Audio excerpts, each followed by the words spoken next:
पण एक सांगू, बाई कितीही कणखार असली ना तरी तिला घरच्यांचा पाठिंबा लागतोच. आज तुम्ही कोणीच माझ्यावर शंका घेतली नाही. नाहीतर जगात अशा कितीतरी स्त्रिया आहेत ज्यांना असा त्रास झाला की पहिला प्रश्न त्यांनाच विचारला जातो, तूच काहीतरी केलं असशील, उगाच कशाला कुठला पुरुष तुझ्याकडे वेड्या वाकड्या नजरेने बघेल. बाईने साडी नेसली तरी प्रॉब्लेम, तिने शॉर्ट्स घातले तरी प्रॉब्लेम. अरे पण प्रॉब्लेम तिच्या कपड्यात नाही, तुमच्या मेंदूत आणि बघण्यात आहे. हे कधी कळणार? बाहेरच्या संकटांपेक्षा ना घरच्यांच्या टीकेला घाबरते बाई. बाहेरचे तर परके असतातच, पण जेव्हा आपली माणसं आपली उलट तपासणी करतात ना तेव्हा अजून खचायला होतं. मी खूप नशीबवान आहे. आज तुम्ही सगळे माझ्या पाठीशी आहात.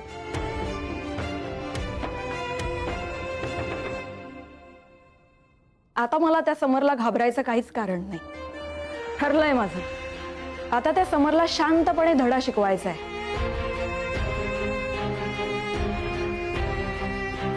आणि अशी अद्दल घडवायची आहे की जन्मात कुठल्याही स्त्रीकडे वेड्यावाकड्या नजरेने बघू शकणार नाही.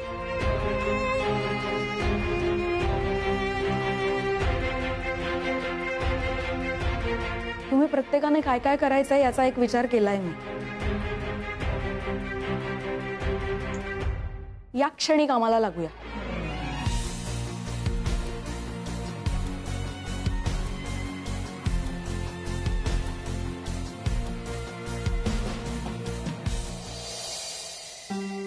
आणि बरा आहेस ना तू? आपण दोघं फेल आहोत रे. मला नाही वाटत असं. तुला काय वाटतंय? आपल्या दोघांच्याही बायकांना असं वाटलं नाही की त्यांचे प्रॉब्लेम्स आपल्याबरोबर शेअर करावे. हे आपण त्यांना विचारलं काय इश्यू आहे बाबा, आपण जाणून घ्यायचा प्रयत्न केला, पण त्यांचे इश्यू शेअर करायच्या लायकीचेच आपण त्यांना वाटलो नाही रे. काय फायदा ना मग. तुला एक गोष्ट सांगू बघ, कदाचित तुझा त्रास कमी होईल. आपल्या बायकांना आपल्या बरोबर शेअर करावं असं नाही वाटलं कारण आपण लायक नाही आहोत असं तुला वाटतंय. पण तू एक गोष्ट नोटीस केलीस का की तीच गोष्ट त्या दोघींनी एकमेकींबरोबर पण शेअर नाही केली. राईट? मेघा आणि माझ्यातले प्रॉब्लेम सगळ्यांनाच माहिती आहे. पण तरी सुद्धा मेघाचं आमच्या घरी परत न येण्यामागचं कारण तिची इन्सिक्युरिटी ही आज मला कळली. आज भांडणात तिने बोलून दाखवली तेव्हा मला कळलं. सो बेसिकली मला इतकंच म्हणायचंय की कुठल्याही बाईला तिला होणारा त्रास हा सहजासहजी कुणाबरोबर शेअर करावं असं वाटत नसेल असं मला वाटतं. अरे बरोबर आहे तुझं. मनूला होणारा त्रास ना माझ्या आईला सांगितला ना तिच्या आईला सांगितला, ना बाबा, मेघा, तू, मी, चैताला पण नाही सांगितलं. यार पण आपण असे नसतो ना. आपल्याला राग आला ना की आपण लगेच व्यक्त होतो, आपण सांगतो. तो राग आपण आई, बाबा, आपले भावंड, कधी कधी मित्रांवर पण काढतो. त्या बायका आहेत ना, हा सगळा त्रास आहे ना सहन करतात, गप्प बसतात. का म्हणजे कशा करता? कारण त्यांना असं वाटत असेल की सहनशीलता म्हणजेच बाई पण. अर्थात ते चुकीचंच आहे, त्याबद्दल काही वाद नाही. आता बघ ना, बायका त्यांच्या तब्येतीकडे बऱ्याचदा दुर्लक्ष करतात, पण सायमल्टेनियसली त्या त्यांच्या मेंटल हेल्थकडे सुद्धा दुर्लक्ष करतात. आणि नेमकं अशा सिच्युएशन मध्ये आपण त्यांना सपोर्ट करतो. आपण त्यांना सपोर्ट करतो? हा म्हणजे म्हणजे फॉर एक्झाम्पल, आपण आपल्या बायकोला जवळ घेण्याचा प्रयत्न केला आणि ती म्हणाली की नाही नको. आपण काय करतो? आपण एक तर तिच्यावर चिडतो, रागवतो, नाही तर तिच्याकडे पाठ करून झोपून जातो. तिला काय झालंय हे विचारण्याचा प्रयत्नच नाही करत आपण. तिला काही होतंय का, तिची तब्येत बरी नाहीये का, अंग दुखतंय का, ऑफिसमध्ये काही झालंय का, मेंटल स्ट्रेस आहे का, हे विचारतच नाही आपण. विचारतो नाही रे. बायकोच कशाला, आपल्या जवळची कुठलीही स्त्री, आई, बहीण, मैत्रीण, कलीग, कुणाच्याही बाबतीत आपण फार फार तर काय करतो, तिला एकदाच प्रश्न विचारतो, काय झालं, त्यावर तिचं उत्तर असतं काहीच नाही. मग काहीच नाही असं गृहीत धरून आपण पुढे चालायला लागतो. हो, पण त्या काहीच नाही मध्ये खूप काही असतं जे आपण वाचू शकत नाही आणि जे त्यांना आपल्याला कळू द्यायचं नसतं. सो बेसिकली चूक आपलीही आहे आणि चूक त्यांची आहे. हो रे, बरोबर आहे तुझं. यापुढे ना मी जास्त अलर्ट राहील. म्हणजे बंधूला मी विचारलं आणि ती मला नाही म्हणाली ना, तर तिला मी 2-3दा विचारेन की काय झालंय, समजून घ्यायचा प्रयत्न करेन. तरी पण नाही म्हणाली ना, तर अजून वेगवेगळ्या मार्गाने तिला विचारेन, म्हणजे मला पण कळेल तिचा प्रॉब्लेम काय. हा, म्हणजे निदान तेवढं तरी करूयात, प्रयत्न करूयात, जेणेकरून आपण चुकीचे आहोत असं आपल्याला वाटणार नाही किंवा आपण फेल्युअर आहोत असं आपल्याला वाटणार नाही आणि त्यांनाही वाटणार नाही.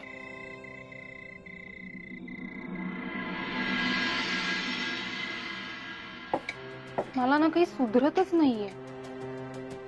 पण ग बाय, माझे काय कळतच नाही. आपण माणसं ओळखायला असं कसं काय चुकतो ग? कारण आपण वरच्या रंगाला भुलतो, रूपाला भुलतो. आमचे किंचाळे बाबा म्हणतात, माणसं नारळ असतात, आत काय ते बघा.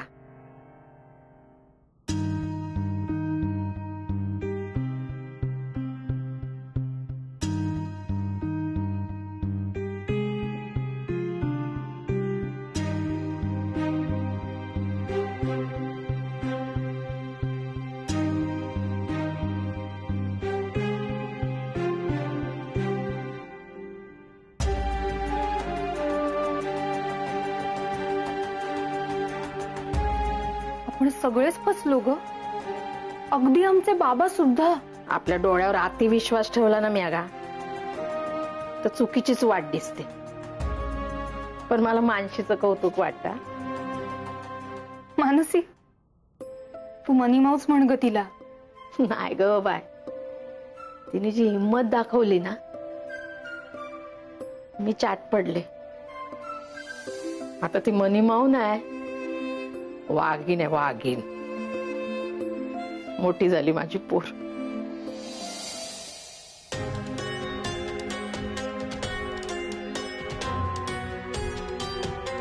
त्या समोर सरांनी इतकं सगळं केलं असेल, पण त्यांच्या माझ्याकडून काय अपेक्षा आहेत त्या माहिती तरी आहेत का तुला? त्या समोरने इतकं सगळं केलं, पण त्या बदल्यात त्याच्या माझ्याकडून काय अपेक्षा आहेत ना, या त्याने बोलून दाखवल्यात ताई. त्याच्या त्या वखवकलेल्या नजरा, वेडेवाकडे स्पर्श, लागट बोलणं, काटा येतो ग अंगावर माझा.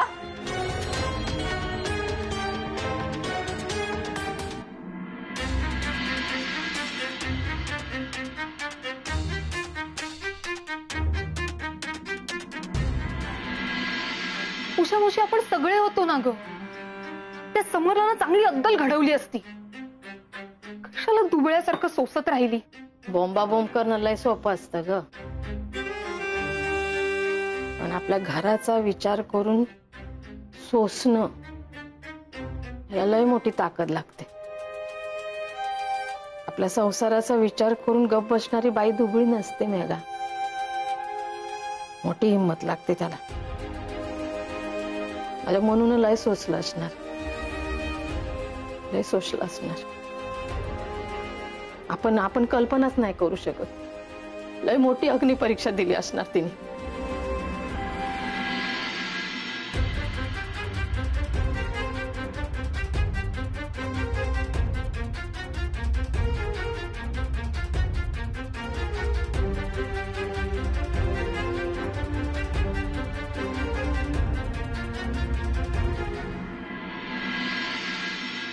तुम्ही जे सांगतात ते वर करणी पाहता अतिशय साधी गोष्ट आहे. म्हणजे एकाच जागी काम करणाऱ्या 2 माणसांमध्ये स्पर्श होण्याचा प्रसंग अगदी सहज घडू शकतो.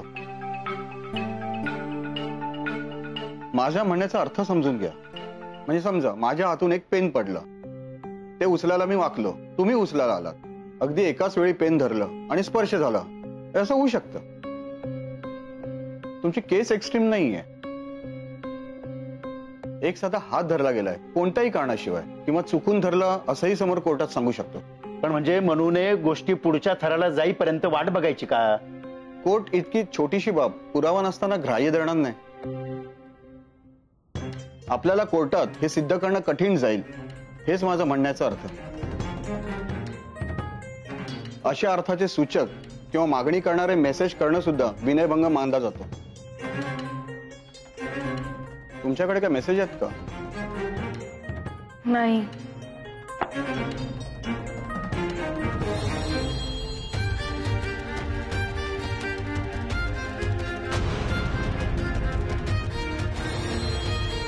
एक मिनिट.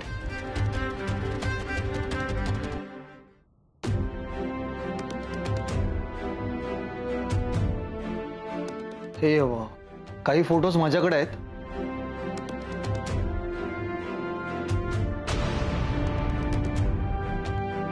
यामध्ये मनूच्या चेहऱ्यावरचा ताण स्पष्ट दिसतोय. याचा काही फायदा होऊ शकतो का? हे तो सिद्ध करेल की तो निव्वळ मदत करत होता आणि चेहऱ्यावरचा ताण हा वेगळ्या कारणामुळे होता.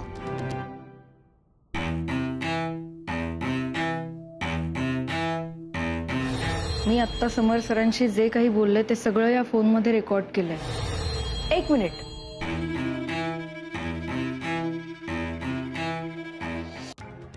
तुम्हाला अनकम्फर्टेबल वाटत होतं म्हणून मी मदत करायला गेलो. लागला असेल चुकून हात. एवढं काय ऐकवता लगेच? एवढं लेक्चर देत आहे. And for your kind information, इतक्याही सुंदर दिसत नाही हो तुम्ही. याचा नक्कीच काहीतरी उपयोग होईल ना. हे बघा, कोर्टात जायच्या आधी अत्यंत हुशारीने त्याने दाखवून दिलंय की त्याचा हेतू वाईट नव्हता आणि कोर्टात तो हेच करणार. मग आता आपण पूर्ण तयारीनिशी उतरलं पाहिजे. यात अजून अशा काही स्त्रिया आहेत का ज्यांना असा अनुभव आलाय? कारण योगायोग चुकून घडणं हे एका व्यक्तीसोबत होऊ शकतं, पण सगळ्यांसोबत वारंवार होत असेल तर शंकेला वावे. या ऑफिसमध्ये नाही, पण आधीच्या ऑफिसमध्ये असं काय घडलं होतं का? समरची काही हिस्ट्री असं काही असेल ना तर समरला मी 10 प्रश्न विचारू शकतो कोर्टात. तो काही उत्तर देऊ. त्याची ही वृत्ती आहे असा संशय जरी आपण जजेसच्या मनात निर्माण करू शकलो ना तर गोष्टी अगदी सोप्या होतील. पुरावा पाहिजे मानसी, पुरावा. तुम्ही डायरी लिहिता का? नाही. बरं, कोणी साक्षीदार कोणी पाहिलंय वगैरे? नाही. ऑफिसमध्ये सीसीटीव्ही वगैरे? सीसीटीव्ही नाही आहेत. समर सारख्या मुरब्बी माणसाच्या समोर जाण्याआधी सगळी तयारी करून जा, असा एकच सल्ला तुम्हाला देतो. पण पोलीस आपल्याला मदत करतील ना? हो, का नाही, काळजी करू नका. पोलिसात अनेक चांगली लोक आहेत. अशा केसेससाठी स्पेशल सेल आहे, तिथे जाऊन तक्रार नोंदवा. तिथे माझ्या माहितीच्या उत्तम महिला अधिकारी आहेत. त्या अतिशय संवेदनशीलतेने तपास करतील. पोलीस मदत करतीलच, पण माझं म्हणणं असं आहे की पोलिसात जायच्या आधी आपण केस स्ट्रॉंग करूया, पुरावे गोळा करूया आणि मग पोलिसात जाऊया.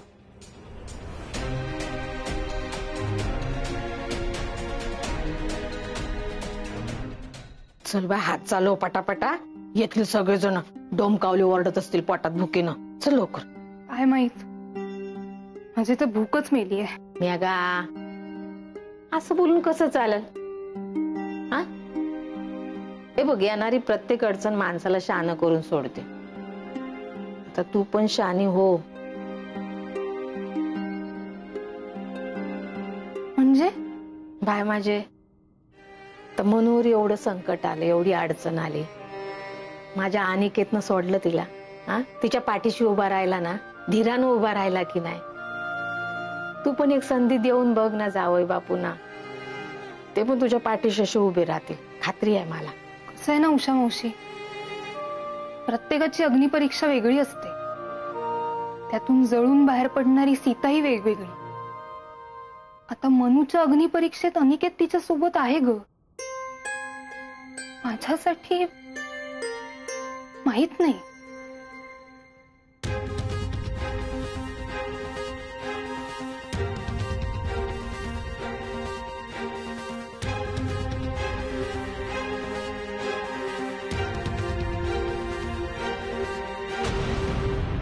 आहे, तुझा राम पण आहे तुझ्यासोबत. एकदा डोळे उघडून बघ, मनापासून बघ. तू म्हणतेस ते बरोबर आहे की प्रत्येकाची अग्निपरीक्षा वेगळी असते, पण तुझ्यासाठी, तुझ्या घरात तुझ्या आई बापासोबत राहायला आलाय तो, तुझ्यासाठी, ही त्याच्यासाठी पण अग्निपरीक्षाच आहे की नाही ग? कुठेतरी वाटतं ग माझ्या मनाला, पण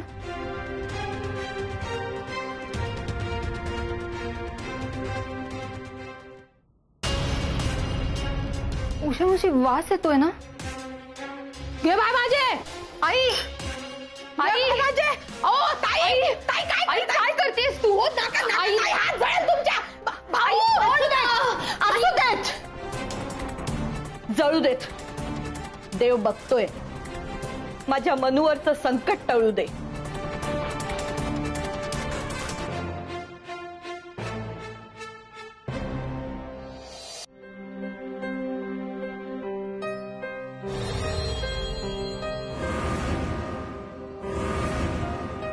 म्हणजे नुसताच स्टोल छान आहे की त्यांच्यामुळे स्टोल जास्त छान दिसतोय हे कळत नाहीये.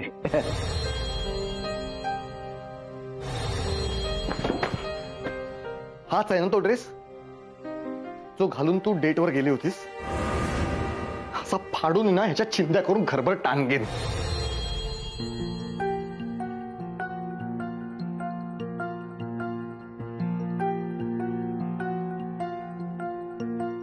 वकिलांनी ना आणि तू काहीही बोलायच्या आधी मला एक गोष्ट करायची.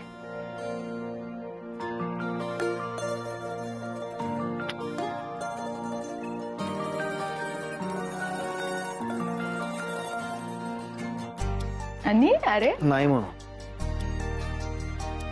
हा सलाम आहे तुला माझ्याकडं. म्हणून तुम्ही बायका अशा कशा असता ग? कुठल्या मातीतून जन्म घेतलाय तुम्ही? तू मला सांग, हे सगळं सहन कसं केलंस एकटीने? घरातल्या सगळ्यांसाठी नोकरी करत राहिलीस तू, कधीही तडजोड नाही केलीस, कधी झुकली नाहीस, हरली नाहीस, खचली नाहीस तू. हे सगळं तुझ्यात आलं कुठून? हे बळ तुला मिळालं कसं? आणि बास आता. नाही नाही, खूप स्ट्रॉंग आहेस. आणि म्हणून हा सॅल्यूट माझ्या स्ट्रॉंग बायकोला. आणि अजून खूप शिकायचं आहे मला तुझ्याकडून, खरंच. माझं कौतुक पुरे. आता आपण फक्त केस फाईल केली आहे, अजून जिंकलो नाही होत. केस आपण जिंकणारच आहोत. त्या समरड्याला ना आपण दाखवून द्यायचंय की तू कसा चुकीचा आणि घाणेरडा वागला. आणि हो, आज वकिलांनी आपल्याला शाश्वती दिलीच आहे ना, आणि त्यामुळेच मला एवढा हुरूप आलाय. मी तर म्हणतोय आपण एवढ्या वेळ थांबायलाच नको, आपण सरळ पोलीस चौकीत जाऊ. आणि नाही आणि इतक्यात नको. अगं का? वकील म्हणाले ना आपल्याला, तसं जर आत्ता आपण पोलिसात गेलो आणि तक्रार केली ना, तर पोलीस तपास लगेच सुरूही करतील. पण त्यांच्या तपासामुळे समरला लगेच कळेल ना, तो सावध होईल. त्याला अंडर एस्टिमेट करून नाही चालणार. आतापर्यंत काय काय केलंय त्याने ते आपल्याला चांगलंच माहिती आहे. नाका तोंडापर्यंत पाणी आलेलं असताना सुद्धा सूर मारून निसटलाय तो त्यातून. पण मग काय आपण असंच घरी घाबरून बसायचं? नाही रे यांनी, पण ना आपण थोडा वेळ घेऊ, म्हणजे काय काय करायचं ते ठरवूया आधी. माझं इतकंच म्हणणं आहे की आपण आधी ना पोलिसात जाण्यापूर्वी केस भक्कम करूया. काय काय करायचंय हे आधी ठरवायला पाहिजे. पॉइंट आहे.